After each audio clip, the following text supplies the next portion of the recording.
Você já sentiu que a vida te empurrou até o chão e quando tentou levantar, veio outra pancada ainda mais forte? Às vezes, parece que Deus ficou em silêncio, como se tivesse te deixado ali, caído, observando o mundo passar, enquanto tudo dentro de você sangra. E é nesse exato ponto, o ponto em que o orgulho se quebra, o fôlego falta e o coração parece oco, que a verdade se revela. A queda nunca foi o fim, foi o chamado para o recomeço. O mundo não entende isso. As pessoas te olham caído e pensam que acabou. Elas medem o teu valor pelas tuas vitórias visíveis, pelos diplomas, pelo dinheiro, pelas aparências. Mas Deus mede por algo que ninguém vê, pela capacidade de se levantar quando tudo parece perdido. O justo, diz Provérbios 24:16, cai 7 vezes e se levanta. 7 vezes, não uma nem duas, 7. Um número que representa plenitude. O justo não é o que nunca tropeça, é o que nunca permanece no chão. Parece injusto, não é? Você tenta fazer tudo certo e mesmo assim o vento sopra contra você. Parece que o ímpio prospera, enquanto o justo luta para respirar. A crise te sufoca, o tempo se fecha e você se pergunta, onde está Deus agora? Mas é justamente aí, quando o silêncio dele parece mais cruel, que ele está te moldando. A tempestade não veio para te destruir, veio para provar que a tua fé é mais forte que o caos que te cerca. Lembra de Paulo, preso em Roma, acorrentado, esquecido? Ele podia ter amaldiçoado o destino, mas escreveu: tudo posso naquele que me fortalece. Filipenses 4:13. Preso, mas livre por dentro. Ferido, mas cheio de poder.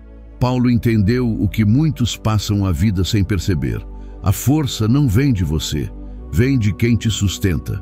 Você é o camundongo nas costas do elefante, achando que balançou a ponte, quando na verdade quem a sustentava era Deus.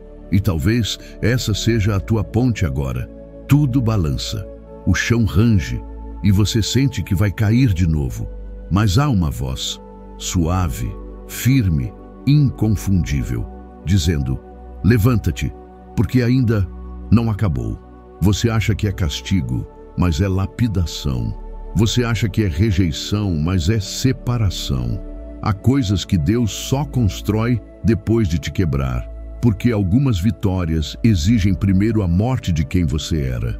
Pense em Jó, sentado sobre cinzas, o corpo coberto de feridas, os amigos zombando, a esposa pedindo para ele amaldiçoar a Deus. Tudo o que ele tinha foi levado, e ainda assim ele disse: o Senhor deu e o Senhor tirou. Bendito seja o nome do Senhor. Jó 1:21. Esse é o tipo de fé que o inferno não consegue destruir. Jó perdeu tudo, mas ganhou algo que ninguém mais teve, a experiência de ver Deus face a face. E aqui vem o choque de realidade. Talvez você esteja esperando que Deus mude as circunstâncias, mas Ele quer mudar você primeiro. Porque o milagre que Ele está preparando não é o da tua volta à antiga vida, e sim o nascimento de uma nova. As crises vêm como um vento que arranca folhas secas, mas também plantam sementes que só germinam na dor. Você pode estar olhando e para o chão, achando que é ruína, mas Deus está olhando do alto e chamando isso de fundação. Ele está construindo algo em você, algo que só nasce quando tudo desaba. E quando Ele te levantar, o mundo vai ver e você vai entender. A queda foi o método, a vitória é o propósito. Porque 7 vezes cairá o justo e se levantará. E quando o justo se levanta, ele não é mais o mesmo. Ele volta com cicatrizes que pregam sermões, com fé que atravessa desertos, com olhos que enxergam além da dor. E nesse instante, você percebe, a queda não te afastou de Deus. Foi o modo que Ele encontrou de te trazer de volta. Sabe o que realmente destrói alguém? Não é o peso da dor, é o modo como você a enxerga. A tempestade é a mesma, mas há quem veja apenas o caos. E há quem veja a mão de Deus no meio do vendaval. O problema nunca foi o tamanho da crise, mas o tamanho da sua visão. Quando o medo domina, o horizonte desaparece. você enxerga apenas a ameaça, o risco, o fim. E é aí que começa a maior prisão que existe, aquela que se forma dentro da sua mente. Geazi e Eliseu estavam diante da mesma cena, um exército inimigo cercando a cidade. Geazi, apavorado, viu o desastre se aproximando. Eliseu, calmo, viu o exército celestial ao redor. 2 homens, 2 olhares, 2 destinos. 11 Reis 6:17. E a pergunta que ecoa até hoje é: o que você está enxergando quando a vida te cerca? O inimigo ou a presença? A ameaça ou a proteção? A verdade é que muitos vivem com a alma cega. Judas e Pedro falharam diante do mesmo Cristo, mas reagiram de forma oposta. Judas viu o erro e se condenou. Pedro viu o mesmo erro e correu para o perdão. Os 2 caíram, mas só um olhou para o rosto certo. A diferença não estava no pecado, estava na direção do olhar. É por isso que a Bíblia diz: olhando firmemente para Jesus, autor e consumador da fé. Hebreus 12:2. Quem olha para o abismo se perde. Quem olha para Cristo encontra o caminho de volta. E talvez esse seja o ponto em que você está. Tudo parece ameaçador. O futuro é um borrão e as orações parecem ecoar no vazio. Você não entende o porquê da doença, da perda, da porta que se fechou. E a mente começa a sussurrar mentiras. Você está sozinho. Deus te esqueceu. Não adianta tentar. Essas vozes não vêm de Deus. Vêm do medo. E o medo, quando cresce, apaga a fé. Mas, e se você mudasse o olhar? E se a crise que te assusta for, na verdade, o cenário onde Deus vai se revelar? Pense, os discípulos temiam o mar revolto, mas foi ali que viram Jesus andando sobre as águas. O que era pavor virou milagre. Mateus 14:25-27. O mar não mudou. Quem mudou foram os olhos deles. A fé não é uma negação da realidade, é uma visão além dela. Talvez o que você chama de fim seja apenas o início de uma nova forma de ver. Às vezes, Deus não muda o que está diante de você porque quer mudar o que está dentro de você. O caos externo é o espelho do interno. Enquanto você clama por paz ao redor, Ele está sussurrando: Filho, deixa-me acalmar a tempestade dentro de ti. O sol que derrete a cera endurece o barro. É o mesmo calor, a mesma pressão, mas resultados opostos. O que muda é a substância. Talvez a dor que está te esmagando hoje seja o mesmo fogo que Deus está usando para te purificar. O justo olha a crise e vê o controle de Deus. O ímpio olha e vê apenas a calamidade. É por isso que muitos naufragam, mesmo em águas rasas, porque perderam o foco. Então pergunte a si mesmo: o que os teus olhos estão vendo? Porque o que você vê determina quem você se torna. Se você olhar para a tragédia, o medo te molda. Mas se você olhar para Cristo, a esperança te recria. O inferno ruge, o mundo desaba, o vento uiva. E mesmo assim, há uma voz que permanece firme. Não temas, porque eu sou contigo. Não te assombres, porque eu sou o teu Deus. Isaías 41:10. A escolha é sua. Ser como Geazi, tremendo diante do exército, ou como Eliseu, enxergando o invisível. A crise pode ser o túmulo da tua fé, ou o lugar onde ela finalmente acorda. Depende do olhar. Há um momento em que a dor deixa de ser ruído e se transforma em silêncio. Um silêncio pesado que parece gritar dentro da alma. É ali que o ser humano entende o que é o fundo do poço. Não apenas o lugar onde se perde tudo, mas onde se descobre quem realmente é. O filho pródigo entendeu isso da forma mais amarga possível. Ele trocou o amor do pai por promessas vazias, o lar por ilusões, e terminou em um chiqueiro, cercado por porcos e pela própria vergonha. O cheiro do pecado é diferente de qualquer outro. Ele gruda na alma. Mas foi exatamente nesse lugar, no ponto mais baixo, que algo inacreditável aconteceu.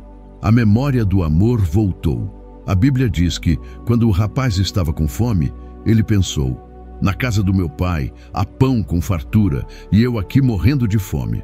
Lucas 15:17.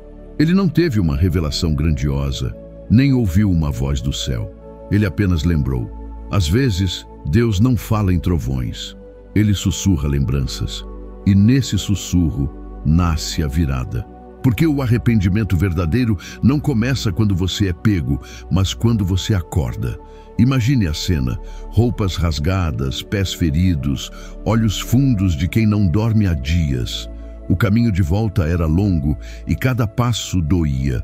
Talvez o filho repetisse a mesma frase baixinho, ensaiando o que diria: Pai, pequei contra o céu e diante de ti, já não sou digno de ser chamado teu filho.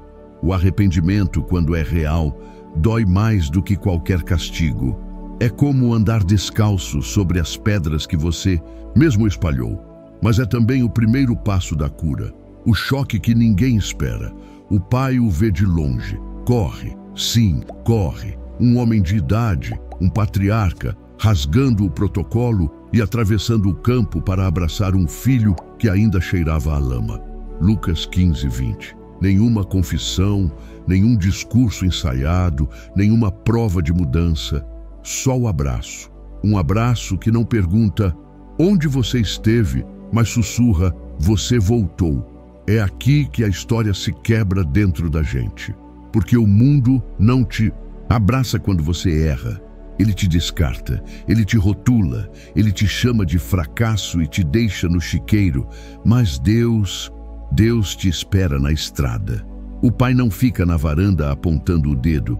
Ele fica no portão, com os olhos no horizonte, esperando o primeiro movimento da tua volta. Ele nunca se esqueceu de você. Foi você quem esqueceu como é ser amado. E talvez seja essa a tua estrada hoje. Talvez você tenha trocado a presença por distrações, a fé por promessas de prazer, o propósito por sobrevivência. E agora tudo o que te resta é cansaço e vazio. Mas escute, ainda dá tempo de voltar. Ainda dá tempo de dizer: levantar-me-ei. O perdão não mora no passado. Ele te espera no primeiro passo de retorno. Deus não te quer limpo para te receber. Ele te recebe para te limpar. Ele não te pede perfeição. Ele te pede entrega. Porque o fundo do poço não é o fim. É o ponto exato onde o orgulho morre e a graça nasce. É ali que a luz desce, atravessando as rachaduras da alma, e te mostra que o que parecia uma ruína é, na verdade, o terreno fértil do recomeço. Então levanta, mesmo sujo, mesmo cansado, mesmo quebrado, levanta, porque enquanto você acha que acabou, o céu está preparando uma festa. O anel, as sandálias, o bezerro cevado, todos esperam o retorno de quem um dia se perdeu. E quando o Pai te abraça, você entende. A derrota não foi tua destruição, foi o caminho de volta para casa. Há um tipo de silêncio que só o deserto conhece. Aquele em que Deus parece longe, mas está mais perto do que nunca. É o silêncio que forja caráter, que apaga o ruído das distrações e faz você se ouvir pela primeira vez. No deserto, o tempo se arrasta, os dias se confundem e a fé é testada no fogo da espera.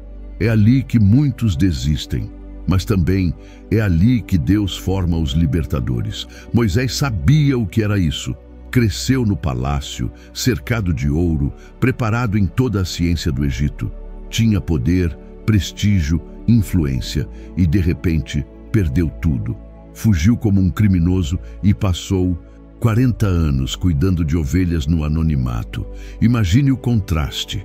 Um homem educado entre príncipes agora caminhando sob o sol escaldante, dormindo ao relento, com o cajado como única companhia. Quantas noites ele deve ter se perguntado: Deus, foi para isso que o Senhor me preparou? Mas é assim que Deus trabalha. Ele usa o deserto como sala de aula e a solidão como mestre. Foi no deserto que Moisés aprendeu a ouvir. E só depois de aprender a ouvir é que Deus falou: Moisés, Moisés. Êxodo 3:4. A sarça ardia, mas não se consumia, símbolo perfeito do que Deus faz com quem aprende a suportar o fogo sem se destruir. O homem que fugiu virou libertador. O silêncio virou chamado. Abraão viveu algo parecido, 99 anos nas costas, o corpo cansado, a promessa ainda distante. E é justamente quando tudo parece biologicamente impossível que Deus muda o seu nome. De Abrão para Abraão, de pai exaltado para pai de multidões. Gênesis 17:5. O que Deus estava dizendo era simples e devastador. Eu não me guio pelas tuas limitações. Eu crio novas realidades. Paulo também foi deixado de lado. Depois de sua conversão, passou 10 anos esquecido em Tarso. 10 anos sem holofotes, sem púlpito, sem aplausos. Talvez ele tenha pensado que a promessa acabou, que Deus havia desistido. Mas quando o avivamento em Antioquia começou, Barnabé foi buscá-lo. E aquele homem esquecido se tornou o maior missionário da história. O tempo de espera não era punição, era preparação. E talvez o seu deserto seja esse. Você ora e nada acontece. Trabalha, mas não vê fruto. Planta, mas o solo parece árido. E a tentação é desistir, concluir que Deus te esqueceu. Mas escute, o céu nunca fica em silêncio por descuido. O silêncio de Deus é cirúrgico.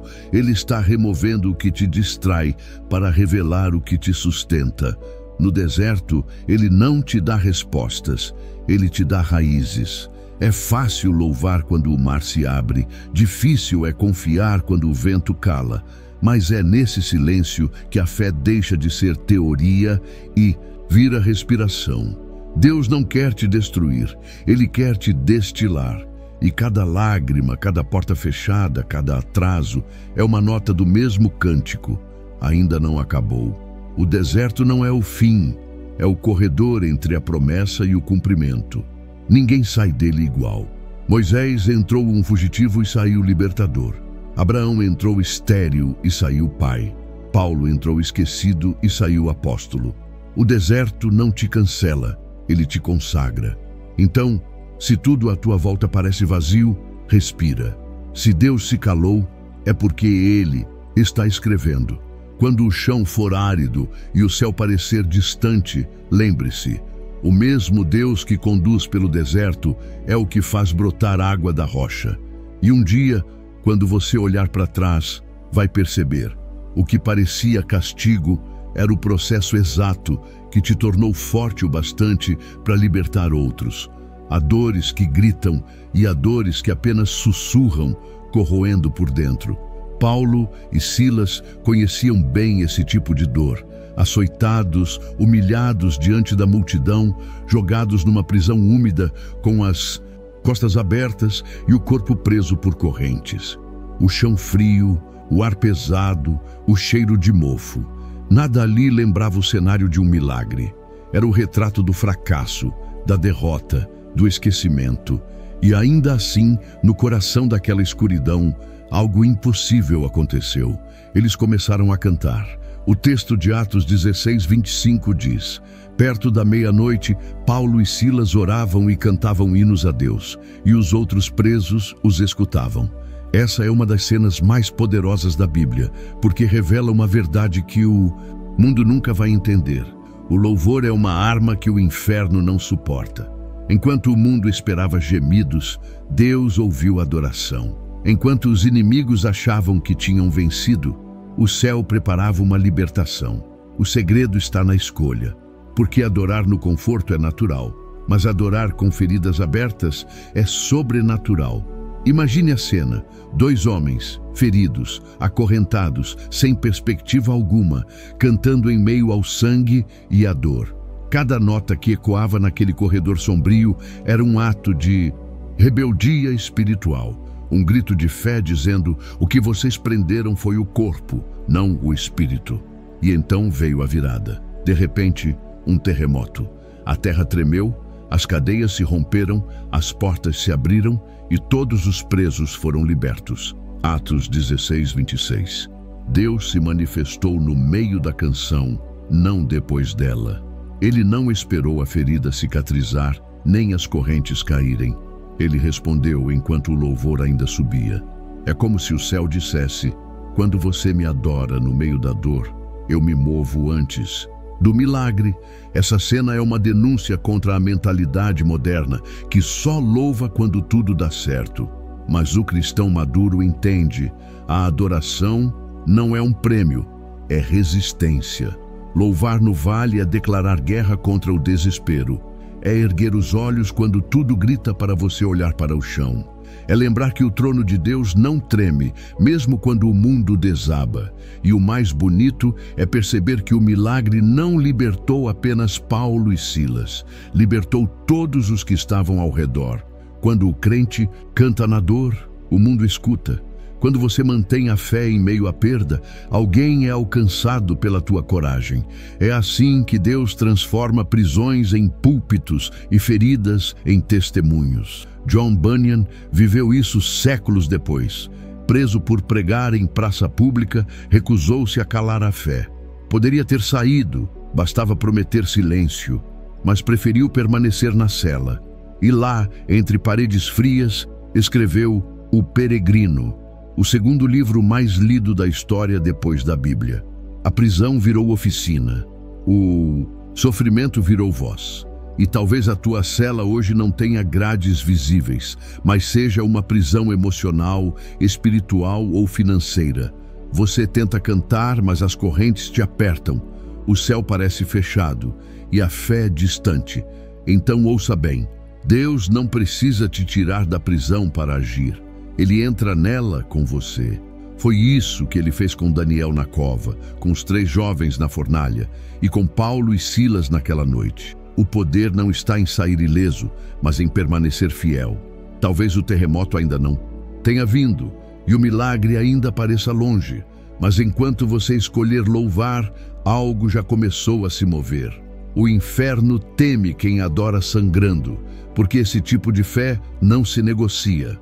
E quando o justo canta em meio às correntes, as paredes da alma começam a ruir antes das de pedra.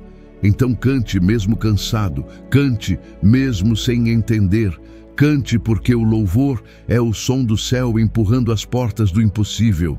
Quando o corpo está preso, a adoração é o que mantém o espírito livre.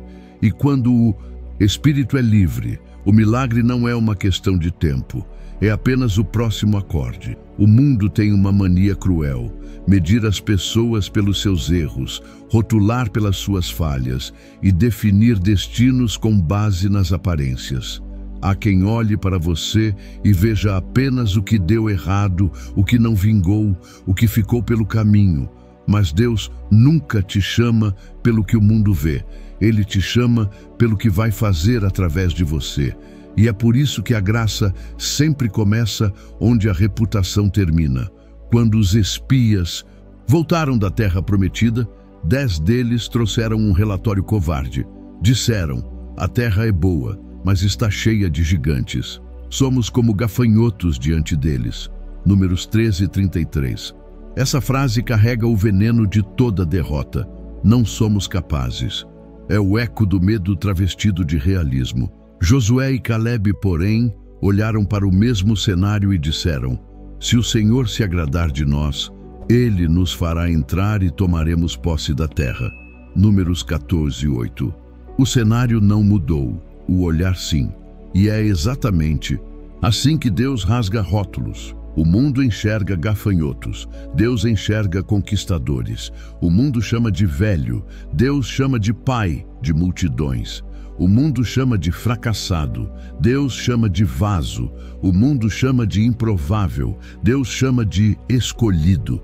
Ele adora usar o improvável justamente para confundir os que se acham insubstituíveis. Abraão, com quase 100 anos, ouviu Deus mudar o seu nome, de Abrão para Abraão, de pai exaltado para pai de multidões. Gênesis 17:5. E você pode imaginar a cena: um ancião andando pela vila, dizendo seu novo nome, e as pessoas rindo, zombando. Pai de multidões, sem nenhum filho. Mas Deus gosta de começar promessas no terreno da incredulidade, porque é lá que a fé tem o maior contraste. E talvez seja exatamente assim com você. Você está cercado por vozes que te lembram do que deu errado, do que você não tem, do que já perdeu. Mas Deus não está olhando para o que você perdeu. Ele está olhando para o que ainda vai nascer. A tua história não termina na vergonha, termina na promessa. As cicatrizes que o mundo usa para te envergonhar são as mesmas marcas que Deus vai usar para provar que o milagre é real. Lembre-se da carta fictícia enviada a Jesus, na qual os consultores humanos analisam os discípulos. Pedro é instável, Tiago e João são egoístas, Tomé é duvidoso, Mateus é desonesto, Simão é radical. E o único recomendado é Judas Iscariotes, o homem que trairia o mestre. Essa ironia mostra o quanto o olhar humano erra quando tenta prever o que Deus vai fazer.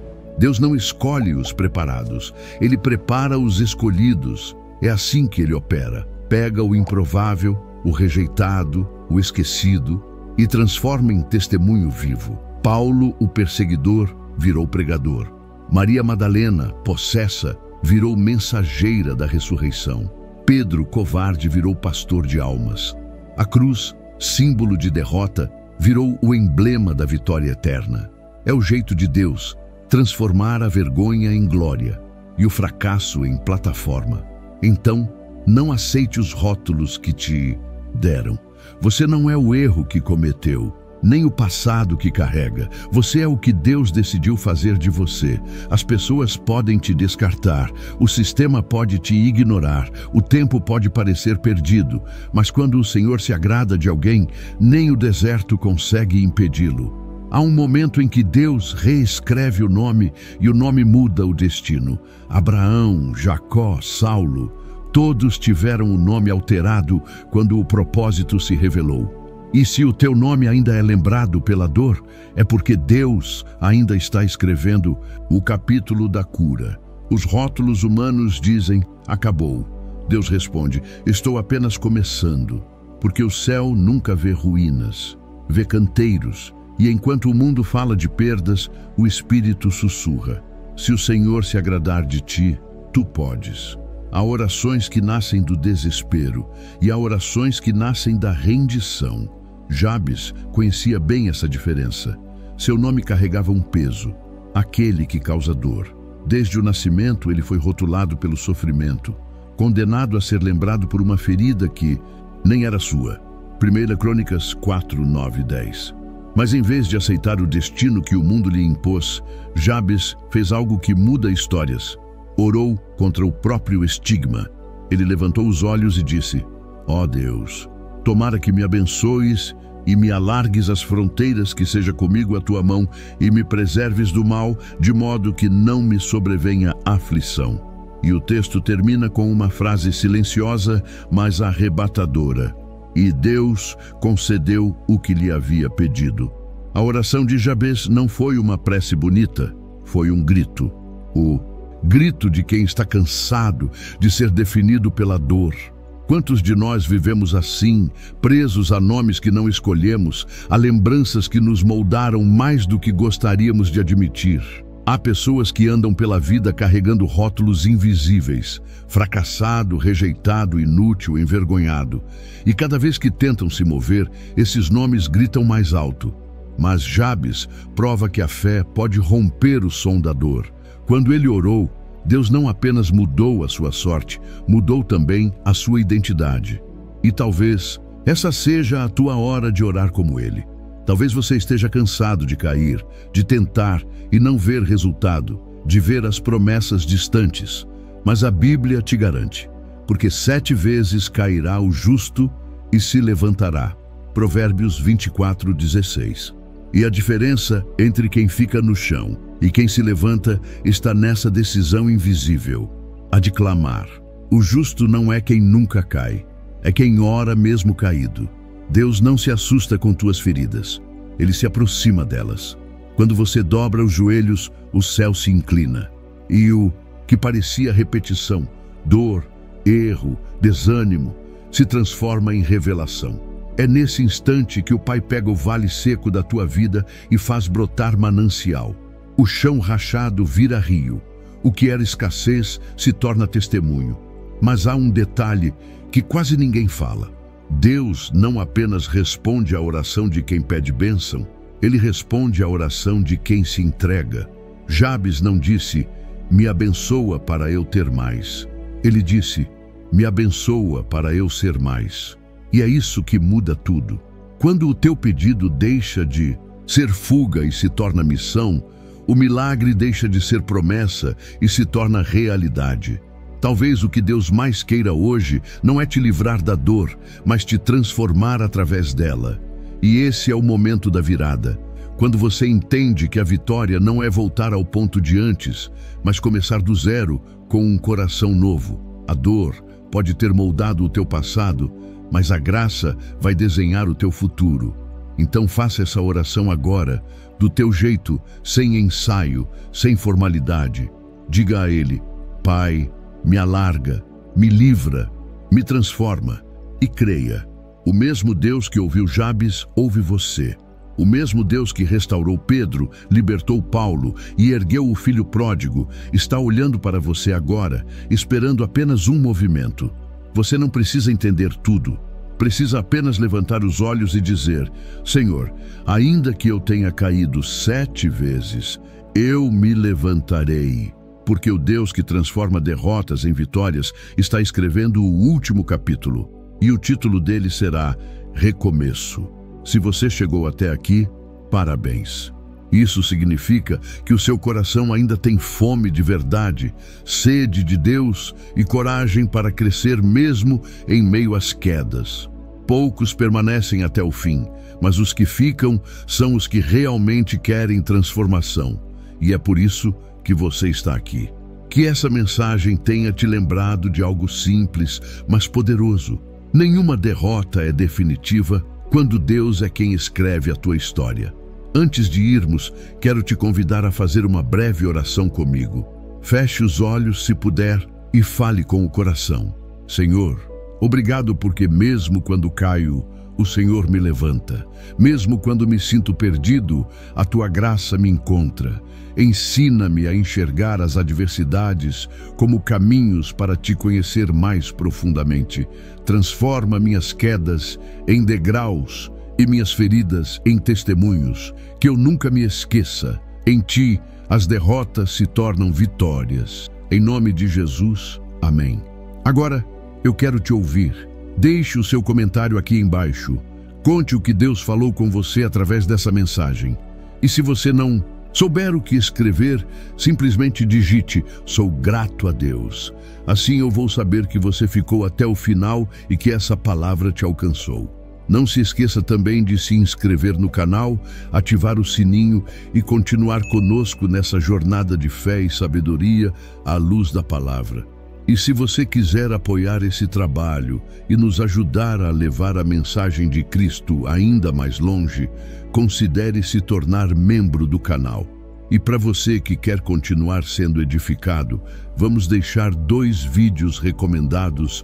Aqui no final, cada um deles traz reflexões profundas que podem fortalecer ainda mais sua caminhada espiritual. Que Deus te abençoe, te levante e te conduza em triunfo, hoje e sempre.